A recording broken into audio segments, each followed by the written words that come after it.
بچوں، کیا آپ اس جنتی خاتون کو پہچانتے ہیں جن کی زیارت امام رضا علیہ السلام کی زیارت سے برابر ہے؟ اس خاتون کا نام ان کی دادی کے نام پر رکھا گیا ہے۔ یہ خاتون اپنے بھائی سے ملنے کی آرزو لے کر مدینے سے روانہ ہوئی تھی۔ ان کی قبر جس شہر میں ہے اسے اہل بیت علیہ السلام کا آشیانہ کہا گیا ہے۔ یہ خاتون امام رضا علیہ السلام کی چھوٹی اور چہیتی بہن تھی۔ اس خاتون کے بارے میں اس کے بابا نے کہا اس کا باپ اس پر قربان ہو جائے۔ کیا آپ نے پہچانا؟ جی ہاں، صحیح پہچانا۔ وہ جنتی خاتون جناب فاطمہ معصومہ سلام اللہ علیہا ہیں۔ 173 ہجری میں ماہ ذی القعدہ کا پہلا دن کتنا خوبصورت تھا۔ شہر مدینہ میں ایک چاند سی بیٹی دنیا میں آئی۔ ان کے بابا امام کاظم علیہ السلام اور والدہ جناب نجمہ خاتون تھی۔ امام کاظم علیہ السلام نے بیٹی کو اپنی گود میں لیا اور اس کا نام فاطمہ رکھا۔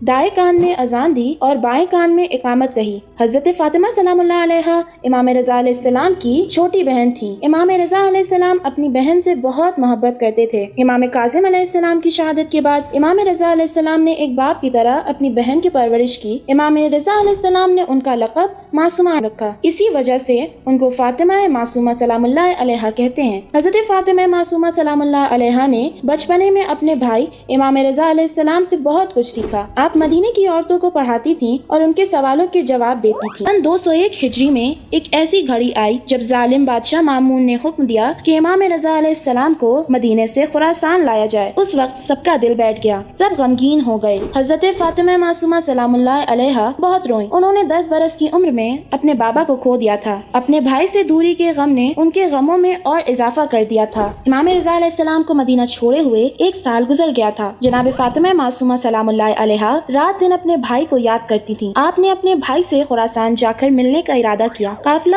خراسان کے لیے نکلنے ہی والا تھا کہ مدینے کی عورتوں نے روتے ہوئے جناب فاطمہ معصومہ کے چاروں طرف گھیرا بنا لیا اور سب نے افسوس اور غم کی حالت میں آپ کو وداع کیا۔ مدینے کا قافلہ ایک شہر سے دوسرے شہر ہوتا ہوا ایران کے شہر ساوا کے نزدیک پہنچا تو دشمنوں نے قافلے پر حملہ کر دیا، جس کے نتیجے میں جناب معصومہ سلام اللہ علیہا کے بہت سے ساتھی شہید ہو گئے اور آپ خود بھی بیمار ہو گئیں۔ آپ کی بیماری اتنی زیادہ بڑھ گئی کہ آپ میں آگے سفر کرنے کی طاقت نہ رہی۔ جناب فاطمہ معصومہ سلام اللہ علیہا نے اپنے ہم سفر لوگوں سے پوچھا کہ یہاں سے قم کتنے فاصلے پر ہے؟ انہوں نے کہا تقریباً 50 کلومیٹر ہے۔ آپ نے فرمایا مجھے قم لے چلو۔ ایک بار میرے بابا نے فرمایا تھا قم ہمارے چاہنے والوں اور شیعوں کا مرکز ہے۔ جناب فاطمہ معصومہ علیہ السلام اور آپ کے ساتھی 23 ربیع الاول کو قم پہنچ گئے۔ جناب فاطمہ سلام اللہ علیہا کے قم پہنچنے کی خبر پورے شہر میں پھیل گئی۔ سب چاہنے والے خوشی خوشی شہر کے دروازے پر آپ کے استقبال کے لیے آئے اور آپ کی سواری کے چاروں طرف کھڑے ہو گئے۔ شہر قم کے بزرگ موسیٰ ابن خزرج جناب معصومہ سلام اللہ علیہا اور آپ کے ساتھیوں کو اپنے گھر لے گئے۔ جناب فاطمہ معصومہ سلام اللہ علیہا 17 دن موسیٰ ابن خزرج کے گھر میں رہیں۔ آپ کی طبیعت ہر روز بگڑتی جا رہی تھی۔ آخر کار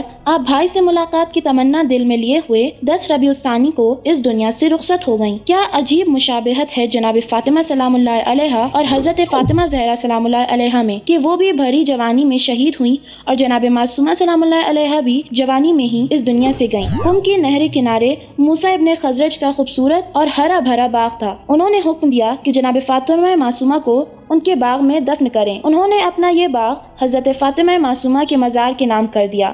کچھ زمانے بعد وہاں حضرت معصومہ کا عالی شان حرم بنایا گیا۔ شیعہ حضرات وہاں زیارت کرنے جاتے ہیں۔ امام رضا علیہ السلام نے فرمایا ہے جو بھی حضرت معصومہ کی زیارت کرے گا وہ جنت میں جائے گا۔ ہمیں جناب معصومہ کی زندگی سے یہ سبق ملتا ہے کہ ہمیں اپنے گھر میں محبت پیار سے رہنا چاہیے، جیسے امام رضا علیہ السلام نے اپنی بہن کا خیال رکھا اور ایک باپ کی طرح ان کی پرورش کی۔ ہمیشہ اللہ کو یاد رکھنا چاہیے اور اس کی عبادت کرنی چاہیے جیسے حضرت معصومہ نے کی۔